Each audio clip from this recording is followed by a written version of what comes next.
Another day, another mini vlog.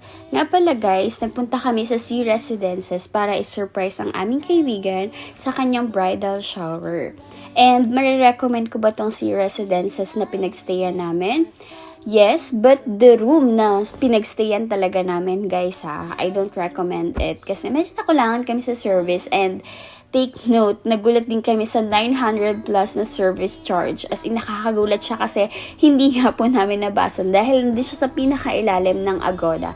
Kaya guys, take note, kapag magbubook kayo, basahin niyo lahat ng information, basahin niyo lahat ng terms and condition para hindi tayo mabibigla sa mga charges na ibibigay sa atin kapag nandun na tayo mismo sa venue. Kaya yun, aral na po yun sa atin. Yan nga pala, pababa na kami yan sa lobby para sunduin ang aming friend. At syempre, since this is a surprise, talagang nagulat siya kasi nandyan kami. Akala niya kasi is ide-date lang siya ng kanyang fiancé, but then nakita niya kami. So, successful ang aming bridal shower surprise sa kanya.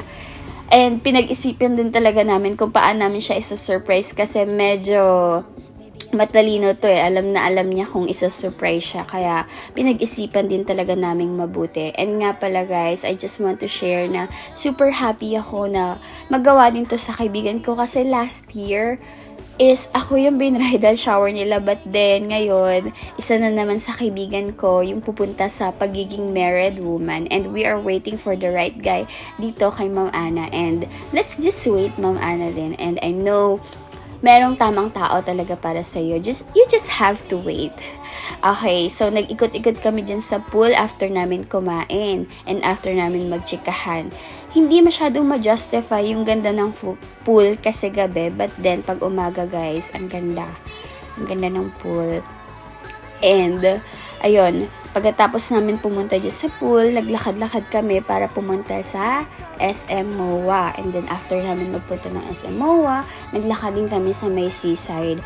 Yan, super happy din kasi nakapag-exercise kami dahil nga walking na yung magagawa naming exercise during that time. And first time ko maglakad-lakad sa SM MOA ng gabi. Opo, and then nakita namin tong cute na miming na to.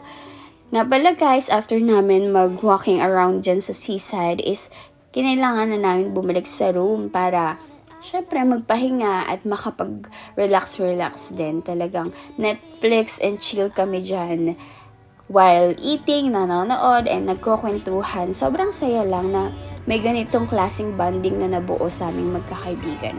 And then, ayan, so enjoy the moment. We did some TikTok din dyan, TikTok videos, and this is our room na, nandyan na kami. At nga pala guys, medyo maliit yung room kasi nga, syempre, base lang din sa binayad natin, pero worth it din naman. Yun nga lang, di ko rin marirecommend talaga siya. Hindi siya highly recommended for me.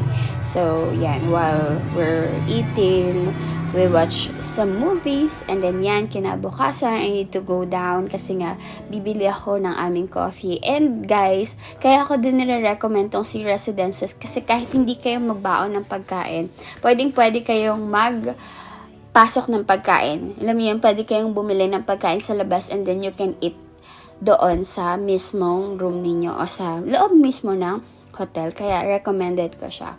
So, yun. Okay naman yung naging staycation namin dito at nag-enjoy kami. And then after namin mag-breakfast, of course, kailangan naming maligo sa pool. Yun lang. Bye!